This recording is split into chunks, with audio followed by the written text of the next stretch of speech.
નમસ્કાર મિત્રો, સ્વાગત છે તમારું માહિતી પ્રદાન યુટ્યુબ ચેનલમાં। આજે આ વિડીયોની અંદર આપણે વાત કરીશું જીએસઆરટીસીની કોઈ પણ બસની તમે લાઈવ ટેગ કેવી રીતે કરી શકશો, કઈ બસ કઈ જગ્યા પર પહોંચી છે, આ દરેક વસ્તુ તમે કેવી રીતે તમારા મોબાઈલથી ચેક કરી શકો છો, એના વિશે આ વિડીયોની અંદર સંપૂર્ણ માહિતી તમને આપવામાં આવી છે। સ્ટેપ બાય સ્ટેપ દરેક પ્રોસેસ તમને સમજાવવામાં આવી છે કે તમે કેવી રીતે જીએસઆરટીસીની બસને તમે લાઈવ ટેગ કરી શકો છો। જો તમારે કોઈ પણ જગ્યાએ જવાનું હોય છે તો તમને એક પ્રશ્ન જરૂર મૂંઝવતો હોય છે કે બસ કઈ જગ્યા પર પહોંચી હશે, અથવા તો તમને બસનો ટાઈમ ટેબલ ખબર નથી હોતું કે બસ ક્યારે આવવાની છે, કેટલા વાગે આવવાની છે। તો આ દરેક વસ્તુ તમે આ વિડીયોની અંદરથી જાણી શકશો કે કેવી રીતે ચેક કરી શકાય છે, તમારા મોબાઈલની મદદથી તમે જાણી શકો છો। આના માટે તમારે કોઈ પણ બસ સ્ટેશનની મુલાકાત લેવાની જરૂર નથી, કારણ કે તમારા મોબાઈલની અંદર બધી જ સુવિધા આપવામાં આવી છે। તો આ પ્રોસેસ તમારે કેવી રીતે કરવાની છે એની સંપૂર્ણ માહિતી આ વિડીયોમાં આપવામાં આવી છે, તો વિડીયોને અંત સુધી જોતા રહેજો, જેથી કરીને તમને દરેક માહિતી મળી શકે। તો ચાલો વિડીયોને શરૂ કરીએ અને જાણીએ કે તમારે જીએસઆરટીસીની બસ જે છે એને લાઈવ ટ્રેક કેવી રીતે કરવી। તો ચાલો વિડીયોને શરૂ કરીએ। સૌથી પહેલા તમારે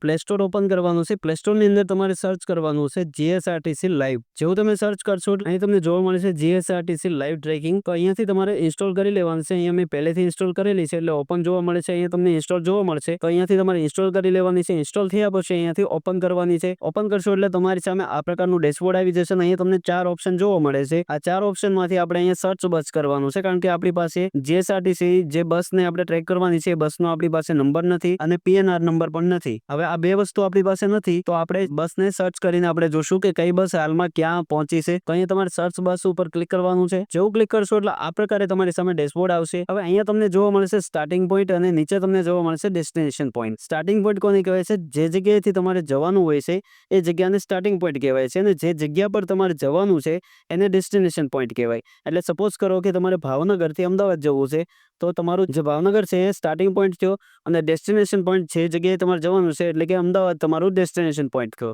તો અહીંયા તમારે ભાવનગરથી અમદાવાદની વચ્ચેની જેટલી પણ બસો છે એ જોયું હોય, હાલમાં કઈ બસ ક્યાં પહોંચી છે અથવા તો કઈ બસ ક્યારે ઉપડવાની છે, તો અહીંયા તમારે સ્ટાર્ટિંગ પોઈન્ટમાં તમારે લખવાનું છે ભાવનગર। અહીંયા ભાવનગર લખ્યા પછી અહીંયા તમારે ડેસ્ટિનેશન પોઈન્ટમાં લખવાનું છે અમદાવાદ। હવે અહીંયા અમદાવાદ લખ્યા પછી અહીં તમને જોવા મળશે ઓલ, એના ઉપર તમે જેવું ક્લિક કરશો એટલે અહીં તમારી સામે જેટલી પણ બસો છે એ બસો જોવા મળશે, જેમ કે ગુર્જરનગરી છે, વોલ્વો છે, એક્સપ્રેસ છે, એસી બસ છે, ઓર્ડિનરી બસ છે। તો આમાંથી જે સ્પેસિફિક બસને તમે સર્ચ કરવા માંગતા હોય એના ઉપર તમે ક્લિક કરીને સર્ચ કરી શકો છો। પણ અહીંયા તમારે જો બધી જ બસો જોયું હોય તો ઓલ ઉપર ટીક રાખવાનું છે। ત્યાર પછી અહીંયા તમને ટાઈમ જોવા મળે છે। ટાઈમમાં તમારે કેવી રીતે હશે કે જે ટાઈમે તમે જોવો છો એ ટાઈમ પછીનો જ બધો ટાઈમ તમને જોવા મળશે, જેમ કે અત્યારે 4:11 થઈ છે, તો 4 વાગ્યા પછીની જેટલી પણ 4 વાગ્યાથી લઈને 12 વાગ્યા સુધીની જેટલી પણ બસો હશે એ બધી બસો તમને અહીંયા જોવા મળશે।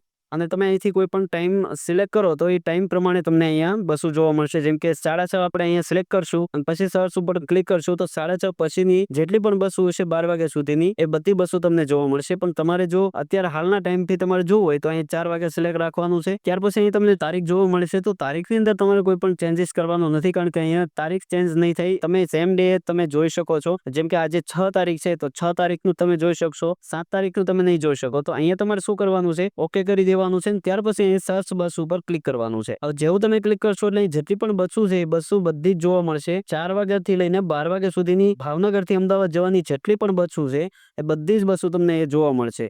હવે બસની બાજુમાં તમને અહીંયા બસનું નામ જોવા મળશે, ભાવનગર ટુ અમદાવાદ એસી બસ છે અને એનું ટાઈપ છે એસી 2x2 ની બસ છે। 4:02 આ બસ છે, અત્યારે હાલમાં ઉપડી ગઈ છે અને એ રનિંગમાં છે। અહીંયા તમે જોઈ શકો છો રનિંગ લખેલું છે। તો તમારે અહીંયા જોવું હોય કે આ બસ હાલમાં કઈ જગ્યાએ પહોંચી છે તો અહીંયા તમારે ઉપર ક્લિક કરવાનું છે। જેવું તમે ક્લિક કરશો એટલે અહીંયા તમારી સામે બધા સ્ટેશન આવી જશે, જેમાં અહીંયા તમે આ રીતનું ગોલ ડાઉન થયેલું છે એમાં એ સ્ટેશનેથી એ બસ છે નીકળી ગઈ હશે। અત્યારે હાલમાં ધોલેરા નથી પહોંચી, આ બસ છે એ ભાવનગર ને ધોલેરાની વચ્ચે છે। હવે તમારે જોવું હોય કે ભાવનગર ની ધોલેરાની વચ્ચે આ બસ કઈ જગ્યા પર છે તો અહીં તમને સાઈડમાં જોવા મળે છે મેપ, એના ઉપર તમે જેવું ક્લિક કરશો એટલે અહીંયા તમારી સામે મેપ આવી જશે। મેપની અંદર તમે અહીંયા ઝૂમ કરશો તો તમને એક બસનું આઇકન જોવા મળશે, તમે જોઈ શકો છો ભાવનગરથી આ બસ છે હમણાં જ નીકળી છે, એટલે આ બસ છે અત્યારે હાલમાં અહીંયા નારી ચોકડી સુધી પહોંચવા આવી છે। અહીંથી તમે જોઈ શકો છો બસ છે એ અહીંયા નારી ચોકડી સુધી પહોંચી ગઈ છે। તો આ રીતે તમે કોઈ પણ બસને ચેક કરી શકો છો અને આ બસ જે પણ જગ્યાએ પર પહોંચી છે એનું લાઈવ લોકેશન, એક્ઝેક્ટ લોકેશન તમને જોવા મળશે। અહીંયા તમે જોઈ શકો છો અત્યારે આ બસ હાલમાં અહીંયા છે, થોડી વાર રહીને આ બસ નારી ચોકડી પણ પહોંચી જશે।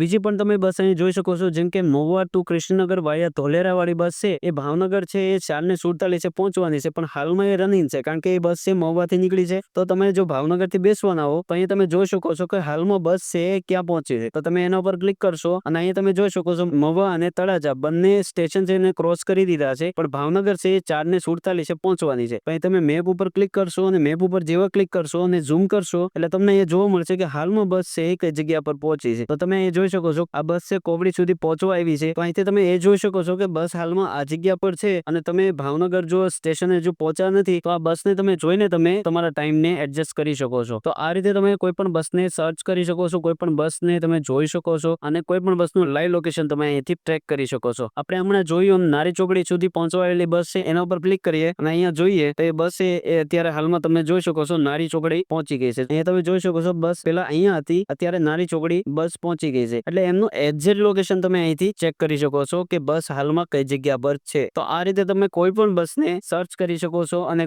જોઈ શકો છો કે બસ હાલમાં ક્યાં છે. તો એનાથી ફાયદો એવો થશે કે તમે જ્યારે કટોકટીના ટાઈમે સ્ટેશન પર પહોંચવાના હો ત્યારે તમે આ ચેક કરી શકો છો કે કોઈ પણ બસ છે એ તમારા સ્ટેશનથી કેટલી દૂર છે. તો આ રીતે તમે GSRTC ને લાઈવ ટ્રેક કરી શકો છો કે કઈ બસ ક્યાં પહોંચી છે. જો મિત્રો તમને આ વિડીયો ગમ્યો હોય તો વિડીયોને લાઈક કરીને ચેનલને સબસ્ક્રાઇબ જરૂર કરી લેજો. આવા વિડીયો તમને અવારનવાર મળતા રહેશે.